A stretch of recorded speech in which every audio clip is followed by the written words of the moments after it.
Hello and welcome everyone. My name is Dr. Rebecca Leis, and I am here with Sean and Pat to talk a little bit today about the tech experts comparing Full Sail student projects to industry standards. So welcome to Tech Tuesday. We're going to talk about innovative projects from our students, showcasing their passion and creativity, discussing unique concepts, technical achievements, design challenges, and we're going to follow it up with some expert critiques and comparisons of their work compared to industry standards. All right, and why don't, Sean, you introduce yourself? Hey, thank you, Bex. Appreciate that. My name is Sean Phelan. I am the Program Director for Information Technology, Cybersecurity, and Web Development. Thank you, Dr. Leis. My name is Pat Starace, and I'm a course director in the Simulation and Visualization degree program. Thank you for joining me here today, Sean and Pat. And thank you again for joining us on YouTube, LinkedIn, and Facebook. So first off, we're going to talk a little bit about some of the projects here at Full Sail coming out from our students. We have our first one, which is called Rejuvenize, and this is from Mac, who is a graduate of our User Experience Bachelor's program. And this is a example from one of our final project courses. We have project and portfolio courses in all of our programs here, and these are courses designed for students to do hands-on learning projects. And so one of the things that you will see here is a Figma interactive prototype. Figma is a tool that we use quite often in the user experience program. And you will see that as the user is clicking through it, there are certain places that you can and cannot click. As an interactive prototype, it's not collecting data as if a real application would, but this is supposed to help users determine where to click, what might be the most appropriate placement of a particular icon or whatever it may be, to try to figure out the best flow going through their project. And this is a lot of focusing in on design and designing software applications, mobile applications. One of the things that we do in the user experience program is focus in on determining things like target audience using the business model canvas worksheet. And we're determining things like unique value, key partners, cost structures, and different revenue streams as well. Some of the other things that you will see, you saw in that video, are things like design consistency. We focus in on things like style guides and design systems, being able to use reusable elements, things like white boxing different icons or whatever it may be, so that you can reuse them for additional applications if you were to expand your product. Another thing too that we focus in on are affordances, and one of the things that I like to talk about with affordances are that affordances are places where we can assume to afford that something is going to work a specific way given contextual information. So a physical example of this is utilizing vertical versus horizontal bars on doors. So typically when we see a vertical bar, we assume that it's a pull, and with a horizontal bar, we assume that it's a push, even though you don't have a pull and a push sign associated on the door. The other thing too that you saw in the video was micro interactions. And so one of the things that it showed was when you like a particular area, the heart that is associated with that image fills up. And so that shows the user that something has happened, that the click that they did registered, and it gives the user feedback. There are a few other things that we focus in on in the user experience program. Things like user flow, information hierarchy, how to organize the information on a menu. But we also focus a lot on user research, things like creating user personas or profiles of our target audience, heuristic evaluation, using theory of general rules to measure usability and of the product. And then also we go through a process called the Institutional Review Board application, where we are going to collect information from different subjects. And as that process, we have to make sure that we're doing it in an ethical way. So we have to go through a whole application process to make sure that we are doing that in an appropriate way. So one of the other things too that I wanted to highlight was, during that design process, we do a lot of things like determining target audience. Do either of you in any of your projects and your programs look at things like target audience or do any kind of research? So for us, we usually focus on research because one of the things we have to do is we have to research for our troubleshooting experience, right? So a lot of times when we're working on our projects, we don't necessarily know everything that's there. So the key thing for us to do is to be able to determine what the issue might be, determine what the problem may be, identify it, and then go out using any of your favorite search engines and do some research to find out, see if someone else has been there before you. In which case, then you can take that information and then apply it to the project you're working on to hopefully provide the resolution. So as far as a target audience, being in IT and cyber, we're basically everyone can be our target audience depending on what industry we're working on, because we're here to help provide that environment for like computer science students or for other industries to be able to do the job that's at hand for them. What about you, Pat? And in SimViz, we're continually doing research. We're going in places where no man's ever gone before, and we have to be professionals with each one of those we have to take on.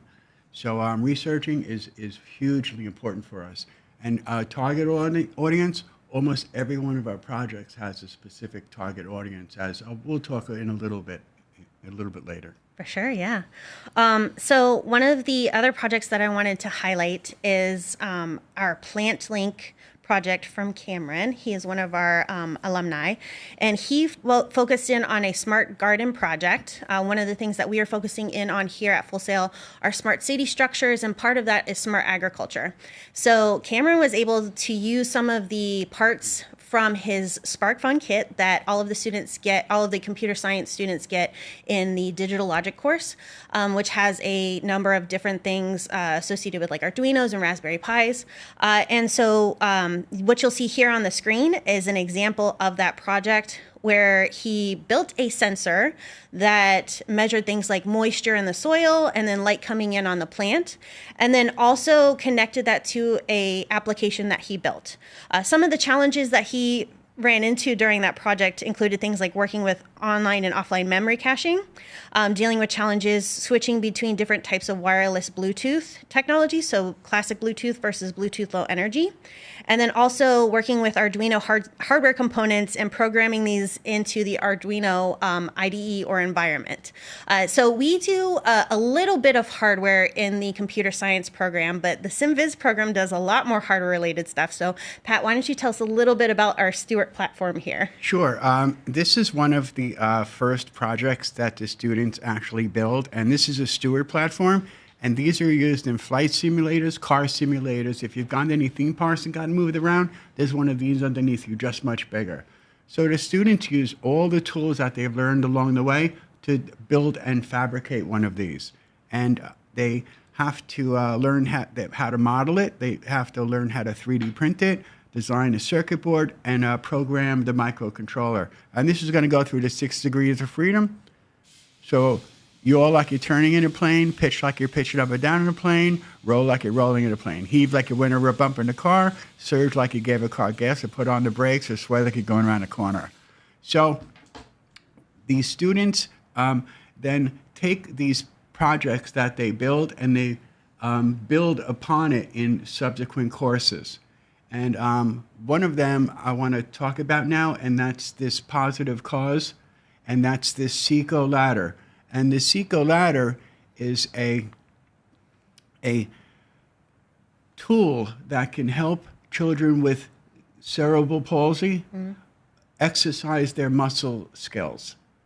And my program director, Rob, and one of my fellow course directors, John, they went over to SECO, which is right around the corner from us, and they analyzed what they needed there. They looked around and they saw what the children were using, and they analyzed what they could possibly do to one of their tools that they're currently using to make it better. And they came up with this interactive ladder where they put sensors on it, and the child, instead of just going through the day-to-day climbing up this ladder with their hands, now it's gamification. They're popping bubbles. They're adding with it. And we don't always get it right. And sometimes failure is the best learning aid.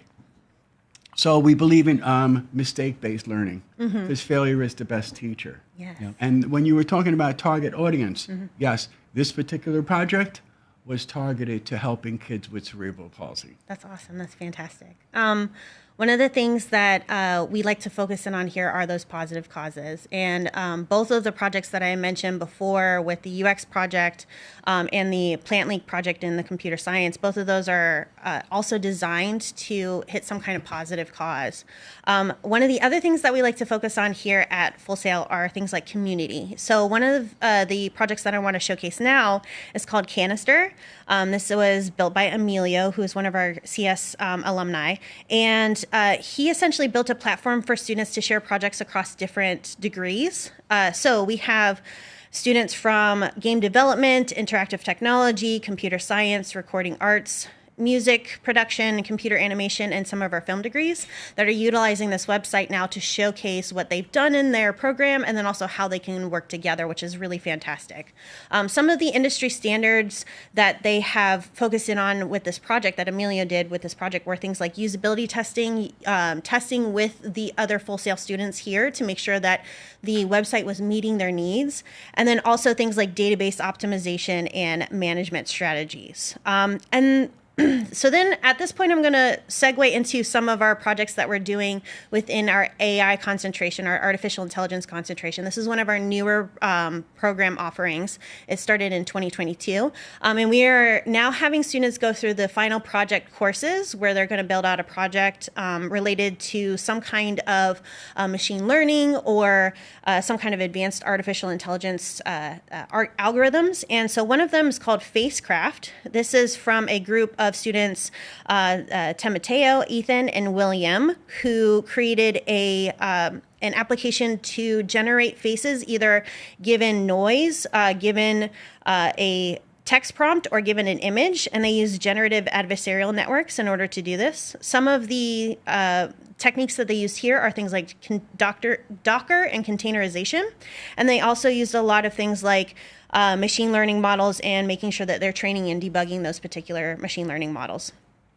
Some of the things that come up a lot during this time are things like version control, documentation, different ticketing systems like Jira. And I know that some of the cyber folks use Jira. So why don't you talk a little bit about your Project EPortfolio 7 class, a little bit about what is Project EPortfolio, and then also how you use things like Jira to be able to go through some of those projects. Yeah, definitely. So our Project EPortfolio classes in both IT and cybersecurity, as well as web, they're all project-based classes where we're taking real-world projects that our faculty have done, for example. We've turned them into a project for the students to do.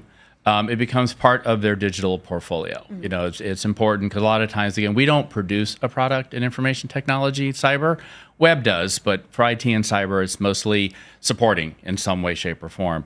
And on our cyber portfolio class, basically, there's 1 in 6 and there's 1 in 7, but the final project they do in 7 is they're setting up virtual machines on our virtual lab environment, and they're basically scanning them, looking for vulnerabilities, and then they have an instance of Jira installed, as you had mentioned, for ticketing. Because one thing that's very important in our industry is we have to be able to document what's happening. We need to be able to ticket that information. We need to provide ownership, kind of a chain of command, if you will, that kind of happens in the world. Kind of like in the criminal investigative world, it happens for us as well, right? Because we have to keep track of everything. If there is a vulnerability detected, or if there is a possible attack that may be coming, into play, we need to make sure that when we identify it, we've been able to verify it, it's been ticketed, and then all the necessary teams can come together to help mitigate the situation, right? So it's very important from that standpoint. And again, these are all industry standards that we're using.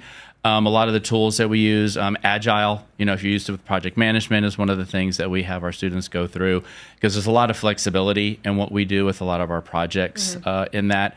And one of our alum, Caleb, he was the one that was working for the project that was probably displayed here a moment ago with our Cyber 7 class, which again was discovering the vulnerabilities. Because one thing that I've always mentioned to students, and a lot of people have said before, if you, as you can see on the screen, we have to keep track of all the information, right? So we have to go through, we have to look at these virtual machines, we have to verify, we have to make sure that, again, you don't want a ticket or an email coming from your cyber or IT team. as a rule, right? That means something has happened that day and something has gone wrong. Maybe you can't log in or maybe you can't access something. So it's important that behind the scenes we're keeping track of all this information and we're maintaining an accurate database for that information as well. And you mentioned documentation, and you also mentioned Agile. So we typically use Agile sprint structures as well in order to make sure that students are meeting the milestones that they've set out. And documentation is part of that, is outlining what milestones and deliverables you have. What is your verification and validation criteria? Are you doing the things that you said you were going to do? And Pat, I know you had mentioned that your students also do some documentation as well, correct? Yes. As a software engineer going out into the medical field or the military field or the entertainment field, you're continually required to deliver design documentation, and our students are well equipped to be able to do that. And I've seen some of them, and they're actually quite impressive. It's awesome. Yeah, so one of the things that we talk about, we have a behind the scenes tour here at Full Sail, both virtually and on campus, one Sunday a month. And one of the things that Sean and I typically talk about is documentation. And one of the examples I like to bring up during this process is that we actually had a coworker here at Full Sail who was looking for a solution to a problem he was working through, and he utilized a website called Stack Overflow, which is kind of like an FAQ website for programmers. And he actually realized that he was the person that authored the solution that he needed 5 years ago.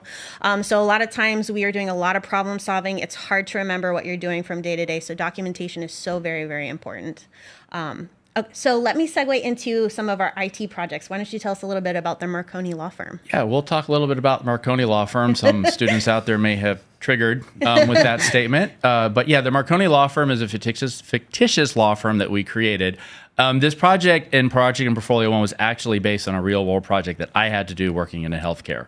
So as an IT professional, being a project manager, I had to create this environment. So the whole project for the Marone Law Firm basically is you're outfitting a startup firm with everything they need for their IT needs. So you're configuring, you're doing purchasing, you're determining what hardware they need, from desktops to laptops, maybe tablets.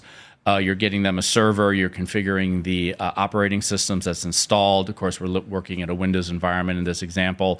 You're buying the switches and the routers, making sure they're connected to their ISP. You're putting everything together. You're creating all the individual accounts. You're setting permissions. And then what the student has to do as part of their project and testing phase, they have to go through and log in as at least one or two, if not all, of the employees of the law firm, and each one has a different set of permissions, right? So the accountant has access to the accounting information. The owner, Mr. Marone, has access to everything. The executive assistant has access to calendaring and other features within different directories. So you have to go through and you have to check all the permissions that are set. All of this is documented. What's appearing on the screen now is basically the student's final project. They did a screencast, basically talking, again, with the milestones you had mentioned, Bex, that you have to go through. So each week a milestone has to be met. So when we get to the end of the entire project, after 4 weeks, the entire thing has come together and you have an actual working environment for the Marone Law Firm, which then rolls into our Project 2 class, because we have a continuation with the Marone Law Firm through most of the ITAS program. And now for the Information Technology Project and Portfolio 2 class, the Marone Law Firm has grown. So we have some additional employees. We have a remote location. So what the students are doing in that class is they are creating a WordPress site that will be for the intranet of the Marone Law Firm, so that everybody will have access to the information. They can share information. They can post. Information can be placed up there for the firms. Updates, things can happen. It's all secured. It's all hardened. It's part of our security aspect, because again, security and cybersecurity and information technology really go hand in hand at all points, right? IT people know a little bit about cybersecurity. Cyber folks obviously know a little bit more, right? But for this project here, when all the students are done setting everything up, they all have the exact same information, right? So we all have the same WordPress site. We all have the same admin, same users, same password. All of it's the same, right? And we know from watching anything in the news media, that you don't want to have the same default username and password. So as part of the hardening security aspect in week 3 for this project, the students have to go in and identify those vulnerabilities, and then they have to go in and come up with the solutions to fix them. There's 3 or 4 points that they have to work on. Of course, one of the biggest things is they just have to change the username. They have to change the password. They change some of the permissions set on some of the directories running on the Linux operating system to make sure that once it's installed, there's no reason for someone to have access to it again. Only the administrator would need it. So they'll go through and they'll make sure that they change those permissions and limit access so that if someone outside were to get in or find a way into this intranet, they wouldn't be able to hack into this particular WordPress site. And then, of course, the whole thing is put together as a final project. Stephen was the one who we had an example for the project for the Marone Law Firm in Project 2. Kayla is our student. So you can see on the screen here, this is Stephen. He's rolling through the steps of what was necessary to get the WordPress blog site up and running. And Kayla was the one you saw earlier with the actual Marone Law Firm where she went through and did the original project just to get started with all the hardware and everything that was purchased. So they submit like a screencast, correct? Yes, okay. Yes. They submit a screencast. Our online and campus students can both submit screencasts. Some students like to do a live presentation, but one thing that we've learned since the pandemic is there's an advantage to doing a screencast. And you can see you saw earlier, Stephen was actually in his screencast. Not required, but some students like to do that. It gives them something to add to their portfolio. Yeah. Because that's one of the questions that we do get sometimes from our students is like, well, how do I show what I did? You know, I've been a student now, I'm getting ready to graduate. And it's like, well, you have all these projects you worked on. And again, we don't have a product per se that we provide that, you know, you can actually physically touch. But we do remind the students that you have all of these projects with these screencasts, and these are all legitimate documentation of project management skills where you could do that for any entity, which kind of reminds me of a conversation you and I have had during behind the scenes as well with one of our alum, Catan. He did a project in Project 4 that he was not happy with, but he got through it. He did a really good job, did excellent on the project. And then when he went for his job interview with a company out in California, he was given that exact same project to do. So he called myself as his instructor and our program director at the time and said, you're not going to believe this. I have to do this project in order to get this job. So so these are real world examples. This is not something your instructors are just making up. This is actually something that they have probably done. That is so neat. Like we, in the computer science and the user experience programs, we also make sure that the students understand the importance of creating an e-portfolio. And so at the beginning, you saw the example Figma interactive prototype, but that was included in an entire case study that the students have to put together. And we encourage them to put that in their e-portfolio to be able to showcase their value to a future employer. And then also we encourage students through the computer science program to post different pictures during the process of creating their software application. And then also we encourage them to deploy it at the end of their degree as well so that they can actually showcase it on a phone if it's a mobile application or on the web if it's a web application, whatever it may be. All right, so let's segue a little bit into we talked a little bit already about the SECO ladder, but can you tell us a little bit more and then maybe a little bit about some of our other positive cause projects that you have? Sure. I'll talk about some more simulation visualization projects. Essentially, none of our projects are a singular student-based project. It's a longer-term project that multiple students will work on over a period of time. And we look at it like going to work. Sometimes you come in at the beginning of a project, sometimes you come in the middle of a project, and sometimes you come in at the end of a project. And the tasks change along the way as you get further and further into a project. So the first one I want to show you is that is the Da Vinci surgical robot trainer. And when we were talking about your target audience, this is a surgical robot trainer that's used to teach the nurses on how to set up the robot. And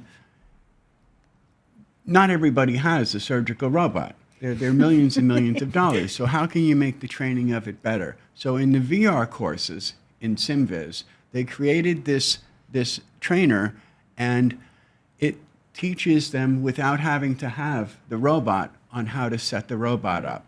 So they can get more training in allotted time without having to tie up the robot. And then eventually they'll do a hands-on on the real one, but it won't have to be as lengthy or time-consuming on that expensive robot. And when we talked about our target audience, this one here is for the medical field.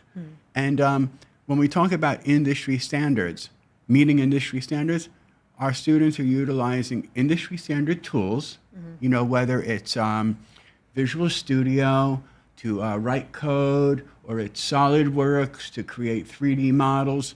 Those are all industry standard tools. And then they're also following industry standard procedures and processes to be able to fulfill the tasks that they need to using those tools. And then most importantly is that they're utilizing the information gathered from subject matter experts. Right. And in this one here, it's listening to the doctors and nurses of what they need to convey and how they need to convey it in a professional manner. And so with the Da Vinci robot, it's the doctors. With the Sequel ladder, which I spoke about earlier, the subject matter experts were the physical therapists that are helping the children, and the children is the target audience. Right. So that's it. That's that one. And then the next one is similar to the Da Vinci robot, and that's this ECMO trainer. And what is ECMO? This is pretty heavy. Like it's a heart-lung machine. And it's not the heart-lung machine that they use when you have a surgery. That only has to help you give your body oxygen and blood for hours. The ECMO machine supports life support gives you it replaces your heart and lung for days, months, and years. Wow. While you're waiting for a transplant. So the trainer was to train when patients have to go in a helicopter and they need the ECMO machine. So you need an ECMO machine and a helicopter. That's a lot of money, and not everybody has those lying around. So in SimViz, in the VR courses, again, I think along with John, maybe in the positive code, I might have worked on that a bit too, they came up with creating the environment of the helicopter, that the doctors can go in there and they can make as if they're actually operating the machine in the helicopter. And they actually got to go to Advent Health's hangar where they had the helicopter and actually get their hands on that. So that was a big one that they did. And then the last one I'm going to talk about is this Formula One car simulator we're making. And this is my baby in my lab. And nowhere anywhere else is anybody doing anything like this. We're 3D printing a whole Formula One car. And as engineers as we are, we're problem solvers. Whatever problems might come, we'll work to solve those. And the main one here is, how do we print the whole car? We don't have a big printer that can print that. So just like solving software problems, where you break them down into small manageable chunks, here we broke it down into small manageable chunks, and we print hundreds of pieces, and we put them together. How many printing hours? Over 5,000 3D printing hours. That's amazing. And still going. Wow. And it's still going. So industry standards, subject matter experts. Yeah. So you do these kind of things and they will come. So we're replicating a Red Bull car, and Red Bull caught wind of it, and Red Bull Florida came to see it. Then Red Bull National came to see it. The third visit was pretty exciting. It was Red Bull Racing, and they brought Scott Speed, which was a Formula One car driver, and got to roundtable discussion with my students to learn what it feels like to drive over 200 miles an hour or 321 kilometers in a Formula One car. And there were things that we thought we would be feeling, and he's saying, no, it's something else. This is what you should expect. And we're going like, wow, I guess that's why we have him here, right? To learn that.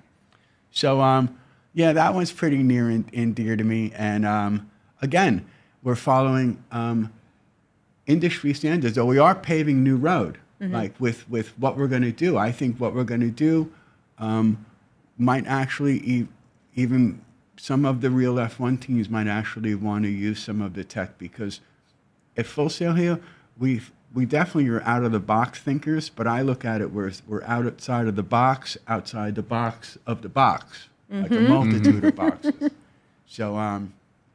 So that's pretty much about SimVis. That's awesome. I like that you mentioned interacting with subject matter experts and doing that round table. Our students in the user experience program, that is one of the techniques that we introduce them to is just being able to sit down and have expert interviews. And I remember as a student being able to do that on some of the projects that I worked in with safety critical tasks related to VR training in oil rig and nuclear power plants. And we did one where we ended up going to Abu Dhabi, which also has an F1 track over there. And that being just a super intense, amazing, like educational experience for me. So I'm sure your students have had very like similar feelings. What do they tell you about that experience? How do they feel about it? So I heard safety. Yeah. And safety brings me up one of the projects that we did where safety was a big factor.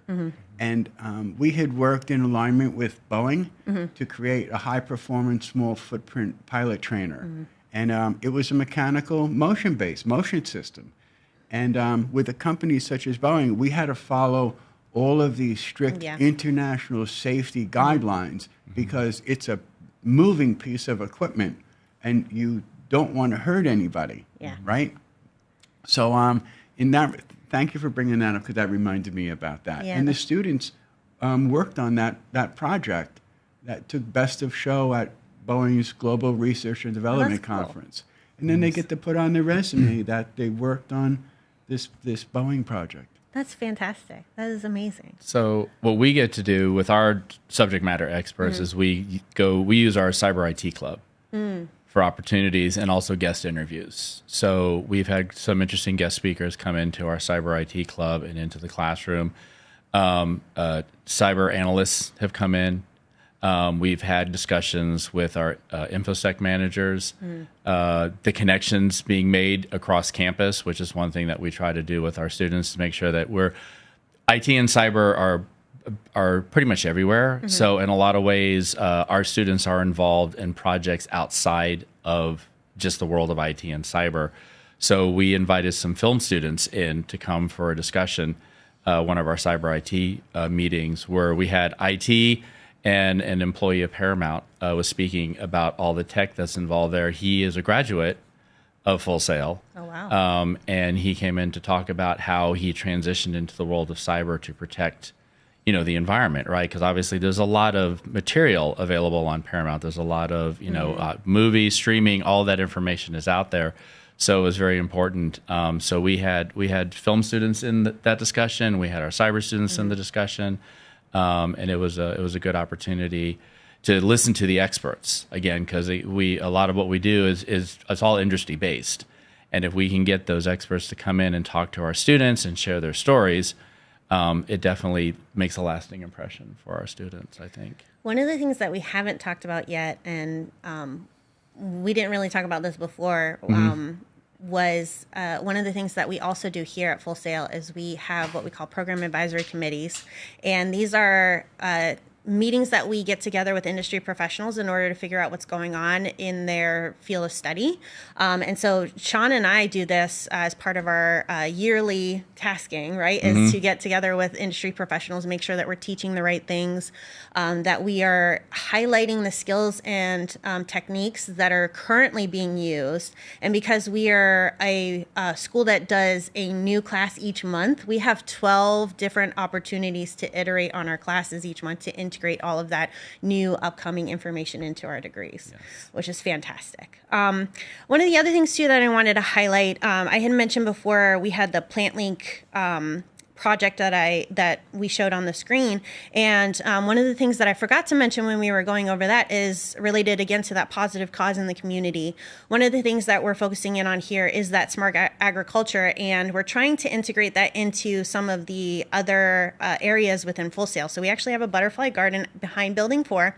And so our alumni is going to integrate that into the butterfly garden. And then we're hoping to be able to expand that project to include a produce garden for our student pantry, which we call full pantry, which is fantastic. And I always also thought that was fantastic. I think the students being able to tag or lean into that positive cause is really something that helps them connect to the passion and the creativity of each one of their projects.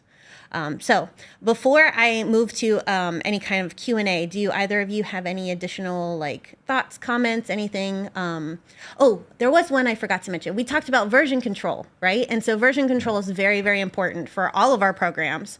I know you had talked a little bit about in relation to Jira, and then you in terms of like updating the system. So why don't you talk a little bit about how version control is important to your degrees? So for us, version control is very important because it can stop your project in its tracks. We always tell students when they're going through their projects and working on the information for the installs and things like that, don't get hung up with the numbers. We've removed all numbering from all of our assignments as far as like install version such and such of this particular product. We tell the students just to make sure that they are checking with the latest and greatest release that's available, and they're keeping track of it, and also not to update. That's one thing that will happen sometimes. Some of us are like, well, I see an update that's available. Let me go ahead and do it, which normally that is what we tell all of our users to do. If there's an update available for your computer or your smart device, please go ahead and update it. But when you're working on a project and you have the entire month, don't pick week 2 to decide you want to update some part of your system, including your actual project launch box, school issued laptop, because that can cause issues with the whole environment. But we also have to keep track of the versions. So that's something that we do as part of the documentation, indicating what versions were installed, if patches were done, and the detailed information that's there so that you know what's going on. So if you have to recreate the environment, sometimes you actually have to roll back to one of those previous versions, right? In order to get the install to work correctly.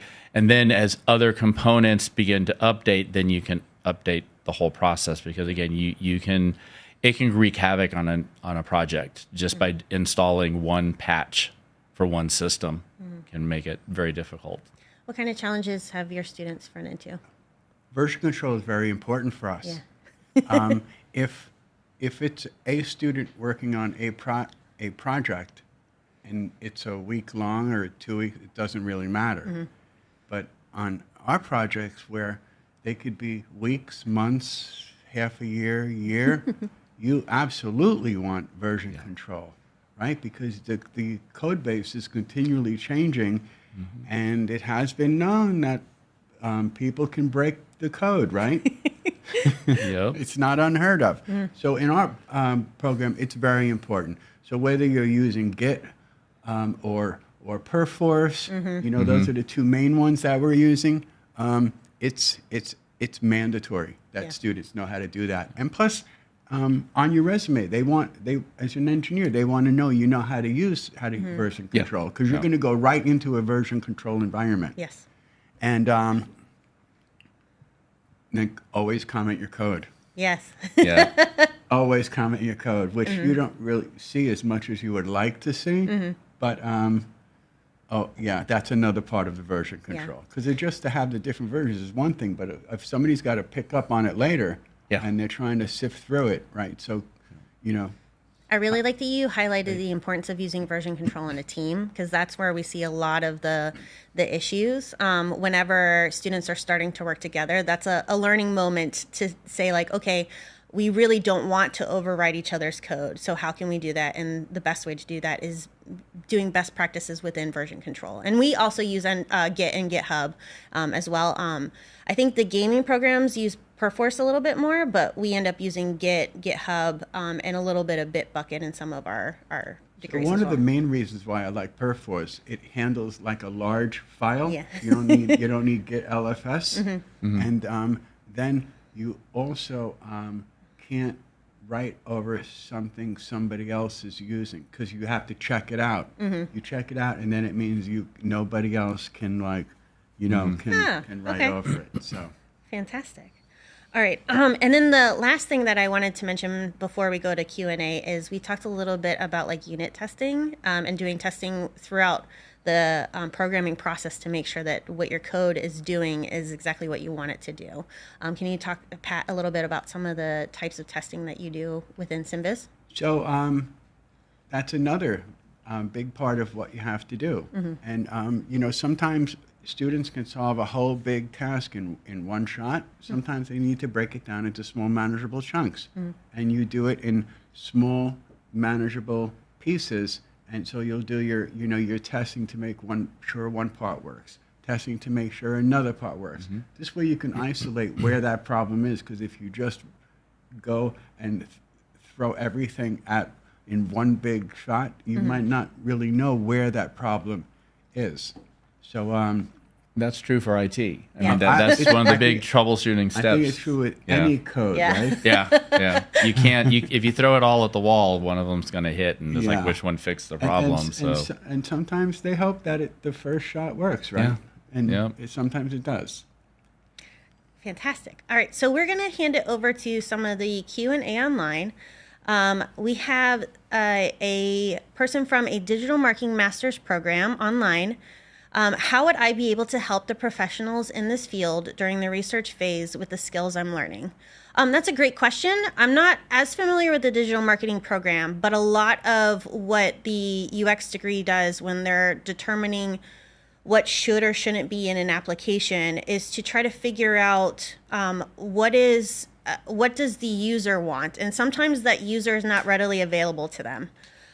So they might need to go and look online at different comments on comparable products. So if you have one product and then a similar product, one of the things that we encourage them to do is go look at about like 30 negative comments and 30 positive comments and try to figure out what the trends are within those.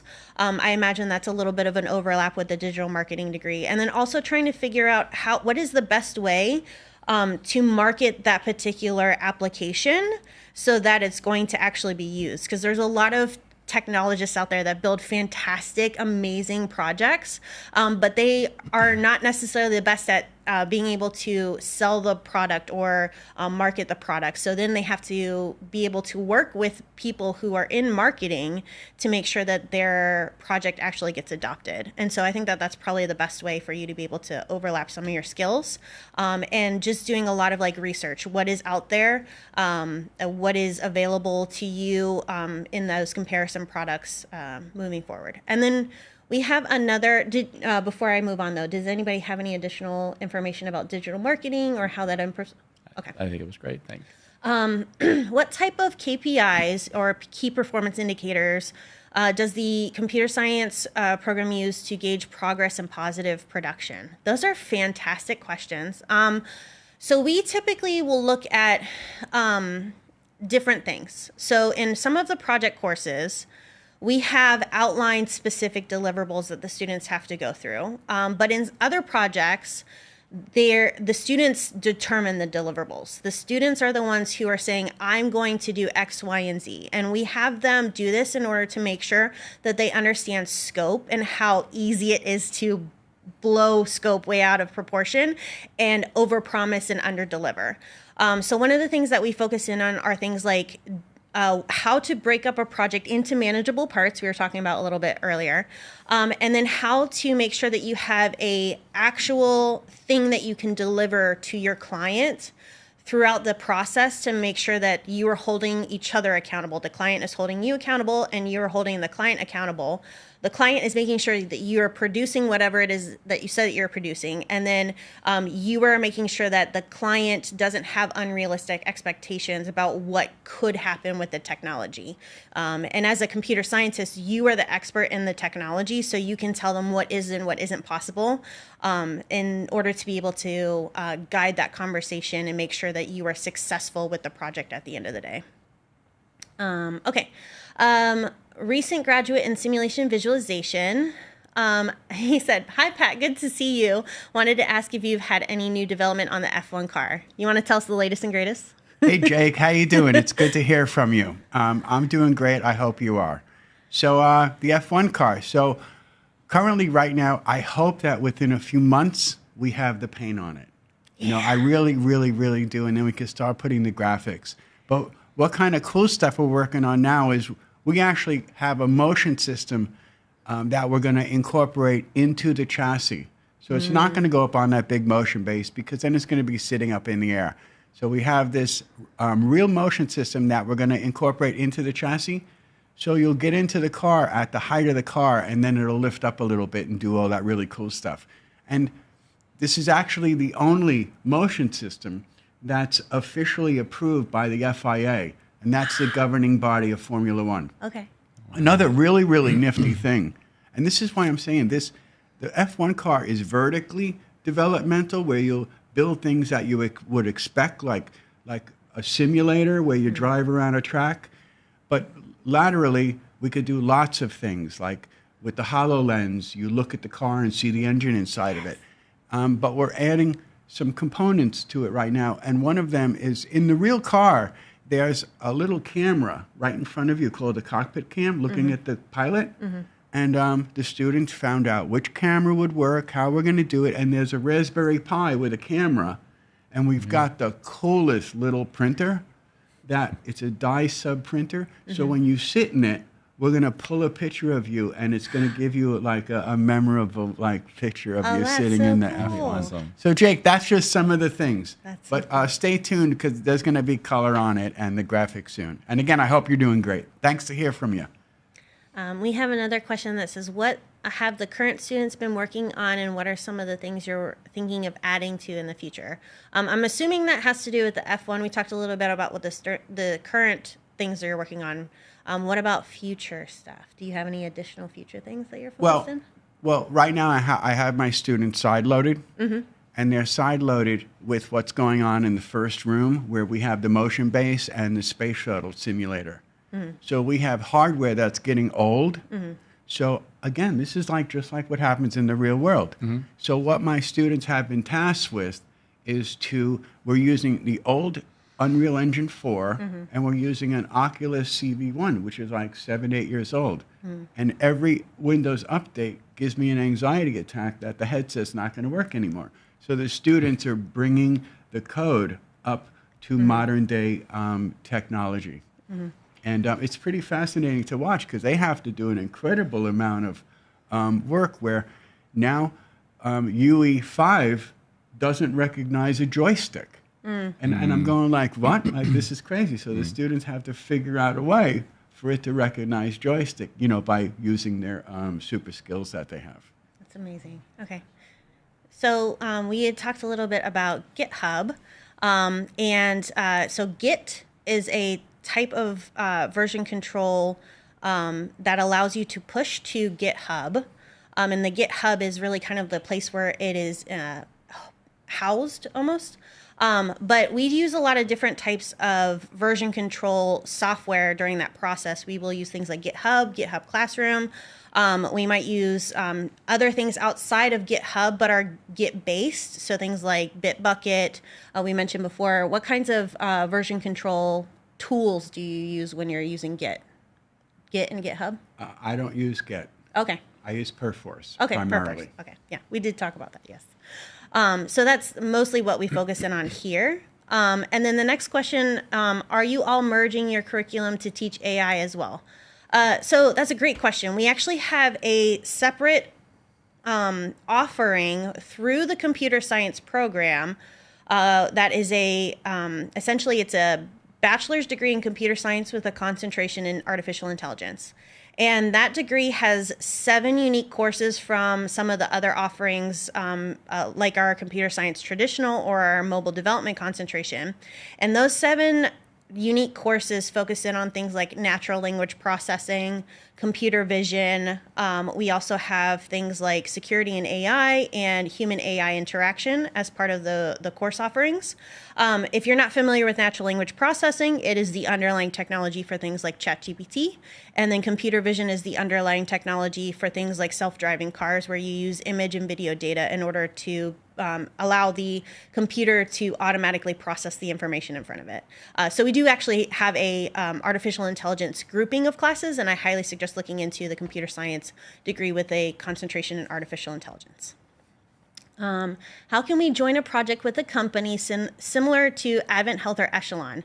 That's a fantastic question. We didn't actually talk about Echelon. So Echelon is one of our projects that we work with Echelon, which is a smart fitness company, and they power one of our lab spaces, our smart fitness technology lab. And so one of the things that we do is our students in the final project courses within CS and then some of our other degrees work with Echelon to be able to fill out some of their tasking that they're working on related to different devices. So we've had students work on their bike, we've had students work on their reflect mirror as well. And the reflect mirror is where we've focused most of our help with, students have helped with Echelon. One of the other ones was the Advent Health Lab. We talked a little bit about the Da Vinci robot, but we also have the IV trainer, right? And then the ECMO. I don't know if Advent Health is with ECMO, but we do have some other offerings with different organizations. And the way that you join those projects is that when you go into those project and portfolio classes, the instructor will ask you, at least in computer science, I know it's a little bit different in SimViz, but for computer science, the instructor who is in that class is going to ask you what project you want to be a part of, and you get to choose what project.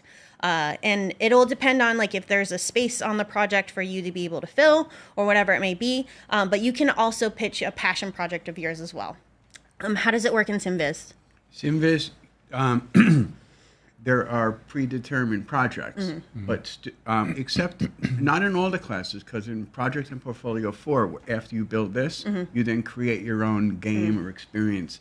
But mostly after that, it's a particular project, you know, because we're following like subject matter experts, and we come up with a problem to solve, and we go to solve it. So the students that come in are then tasked with solving those problems.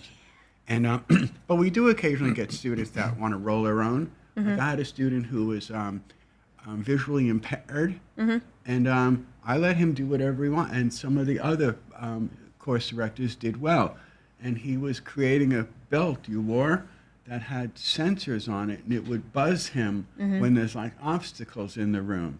And how can you not give the student like everything they need to try to do something like that, right? Because it can help the world, right? That's what could come out of it. So and then on the F1, you asked about joining a project. That might be because that person's not in that program maybe as well. Yeah. So if they want to get involved, show up. Yeah. Show up and ask. Yeah. So I had one student, I had a game dev student, but he wasn't mine. But he showed up every day. He was there every day. I had class for like a year and a half. And I really wanted to give him like an honorary SimViz degree or something. That's awesome. Because he had a passion for like F1. So if you have a passion for helping like something in Advent Health or positive cause, show up and ask them if you can contribute somehow. And for the online students, you can do that same kind of thought process digitally. If you are interested in working any of the projects that we've mentioned today, please feel free to reach out to your program director, and they can get you in contact with the program director of the degree that is over that particular project to make sure that you can interface with the instructors and the students working on that project as well. All right, and how do students in the cybersecurity program collaborate with peers in other disciplines such as IT or simulation to create multifaceted solutions? This is a great question. We kind of answered that question a little bit. So right now I'm working with actually Bex here with the computer science. We've been talking about getting our cyber students to work with their projects. So they're creating the code, they're creating the product, and then our students would come in and do the vulnerability testing. And then provide them with a report, which would obviously be a very real-world experience, right? So they're not our cyber students aren't necessarily there to solve that problem because we're not coders. A lot of reasons, our students, we use Python, we use Ansible. Those are our programming languages, but it's really for automation purposes. But there are some opportunities. But again, if there's something that you're interested in, if you're interested in the Formula One or anything like that, we're always about collaboration here. So you can reach out to me as a program director, and I can get you in touch with one of the other program directors. Or like I said, if you're on campus or you're local and you're online and you want to check out the Formula One race car that Pat's working on, again, there's an IT component in all of this, right? Yeah. There's something happening in the IT world, in the Advent Learning Lab, over in the Fab Lab, all of the different areas that we have. There's definitely an IT component, and there's opportunities there. You just have to ask. So we have. And let's not forget that there's many, many more programs within Full Sail. Oh, yeah. So, we're tech, right? but what if we need like art elements? You know, we can draw on 3D art, game design, like all of those, because we're not that, right? Yep. So when we did the Millennium Falcon simulator, you know, we worked directly with 3D arts and audio to do and it was, I wish we could do that more because it was a lot of fun. So one of the things that we had talked about was, when we were talking before, was different components within projects where like UX might do the design at the beginning. They might be interested in helping out with some of the research in the middle. Generally, we all are part of a project from start to finish, but you know, UX does the design at the beginning, and then we have the implementation, usually within the CS or the SimViz, depending on the subject matter of the project. And then the afterwards of like making sure it's secure and helping it out. So they're different parts of all of our students are going to be touching a project at different components. So one of the other things too that you had talked about was working together. And so we're going to kind of like plant some seeds here. So we are working together, the program directors for Emerging Tech are working together on trying to build out different entertainment or event opportunities for students to work together, which might include things like hackathons or game jams or whatever it may be. And we want to make sure that we include a whole bunch of different students from different programs. So if you all are interested in joining some of those events later on this year, keep an eye out for them. Yes. All right.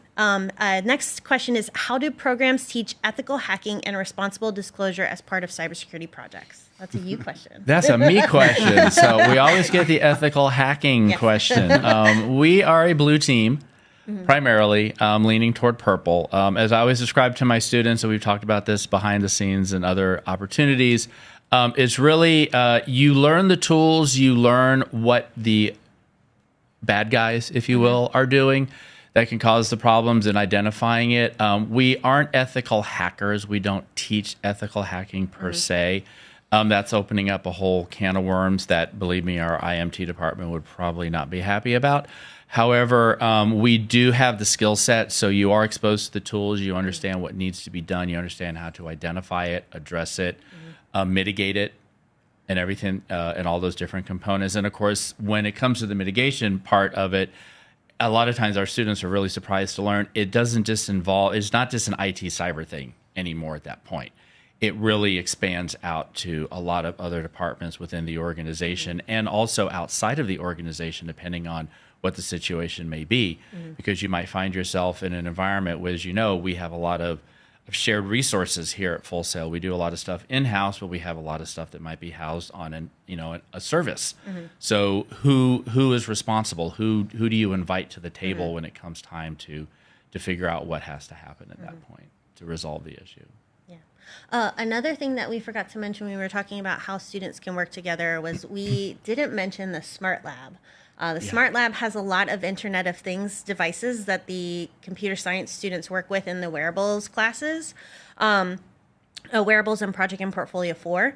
And some of those things are able to be hacked, right? So we have a lot of opportunity there for cyber students to be able to work with those students. Exactly. Do the scans from the vulnerabilities. You know, we heard, you may be familiar with, there was a teapot issue in the UK a few years back where people were sitting outside of folks' home. We had a Wi-Fi enabled teapot for boiling water, and it was being hacked because people were figured out very quickly username and password. So once you were into that device, then you could get into their home network, and then you could basically access other things. So yeah, definitely wearables, smart devices, and the Smart Lab, those are things that give an opportunity for our cyber students and our IT students as well to help support that, because it falls into the realm of both. Isn't hacking also just taking something and making it do not what it was originally intended to do? That's part of it. Yeah. Like you take a teapot that was supposed to do this, and now all of a sudden it does something. You go in and program it. You can do that. That's part of the of what can happen with hacking. A lot of times with the idea of hacking is the culprit is trying to get into a system. That's usually it, and they always start with the easiest, And a lot of times it's those everyday items, those Internet of Things that we have. All right, everybody has a smart home. We have smart light bulbs, smart thermometers, all these things. And you don't think that someone could be sitting outside of your home, sniffing your Wi-Fi network and trying to gain access through your thermostat, for example, or something simple like that. So, one of the ones I saw that was like most alarming in that respect was people that have pacemakers that are wireless, and people can like hack. That has to be incredibly secure, right? Yes. Yeah. Like incredibly so. When it comes to any kind of healthcare, and think about our hospital systems too as well. I mean, I have friends who are nurses. They don't have multiple nurses like they used to. They have a control center where most nurses sit, and all the rooms are monitored from one central location because it's all wireless. It's all Bluetooth. It's all wireless. So you really need to have a secured lockdown network. Everything needs to be tested. Everything needs to be maintained. That's where all the very things we talked about, version control comes into play. Yeah. You don't want to update one system that might compromise 3 other systems and, create havoc for that particular this is why environment. Yours is so important. Yeah. Like it really, really is. It can be a linchpin. Yes. I mean, it really can be. It can stop it all. We have another question from Ahmed, who is in 3D animation at Zygobot. And he says, greetings. Are there any plans bringing new tech to arcade games, for instance, by including a Formula One replica car in front of a game screen, more specifically incorporating a car replica as a motion controller? What do you think? Come on by the sim lab. Yeah. Come on by the sim lab and talk to my students and myself, and let's see what you have in mind. But there's nothing like just coming by and seeing it. Yeah. And so do that. Yeah. We also have a lot of collaboration with the gaming programs here, the interactive technology and the game development program as well. And so we have a lot related to that particular question coming up in in 2025. So stay tuned for sure. All right, so we have another question. If I am working with the team on a project, how can I highlight my contribution on my resume? That is a fantastic question. So the thing that I typically tell students is that you will need to highlight not only what your team did, but your unique contribution to that team. And the way that you can do that is by noting different steps of the project. You can take either screenshots, you can write a blog about your process, whatever it may be. You can create a case study if you're in UX. And one of the things that you can do there is just be very, very specific in articulating what you brought to the team. And you can do this through a couple of different ways within your ePortfolio. The other thing too is that a lot of times this will come up in interviews, particularly in computer science, or if you're going into any programming-based job, they will ask you things like, what is the most interesting bug you've ever encountered? And so that's another way for you to be able to highlight your unique value to a team as well. So there's a lot of different ways, but anything that you can think of in terms of like unique ways to be able to showcase individual versus teamwork on a resume. I think you summed it up very nicely. Yeah. Yes. I mean, it's really just, you got to talk about the whole project, but then you can highlight what your contributions were, or things that you were specifically tasked with. Because usually even in a team project, individuals are tasked with specific things because of their skill set, so highlight those. And the person who's hiring you, if you define what your responsibilities were, the person who's hiring you is going to know what he's looking for, and he's hearing from you. And chances are it's what he's going to want to be hearing. So that actually brings up a really fantastic point of one of the things that we do in the computer science projects is to, and also in the UX projects, is to highlight the role that you had in a particular project. And we try to use industry terms for those job titles as much as possible. And we try to tie it back to even more specifically things like ONET, which is a website that is built by the Department of Labor that outlines general responsibilities for different types of job titles. And so we outline those job titles within our degree so that you can point to one and say, I want to do that. Or when you're communicating to a future employer, you can say, I was the UX designer on my team, or I was the software engineer on my team, or I was the data scientist on my team, or whatever it may be. Some job titles are a little bit more vague than other job titles, so sometimes you have to kind of dig a little bit. But start out, when you're looking for jobs, start out with the vague titles and then start to Mad Lib a whole bunch of different combinations. So you can do like software engineer, software programmer, software architect, whatever it may be, and try to find the skill sets associated with those particular job titles so that you can better articulate those skill sets to a future employer as well. Fantastic. Okay. So we are at the end. And so I just wanted to thank you all for joining us here today again on Tech Tuesday. If you're a Full Sail student, make sure to fill out the survey for GPS points that is posted in the chat. And also, I just wanted to thank you both for joining me today. Thank you, Sean. Thank you, Pat. And I hope you all have a fantastic rest of your day and join us again on our next Tech Tuesday session. Bye. Thank you.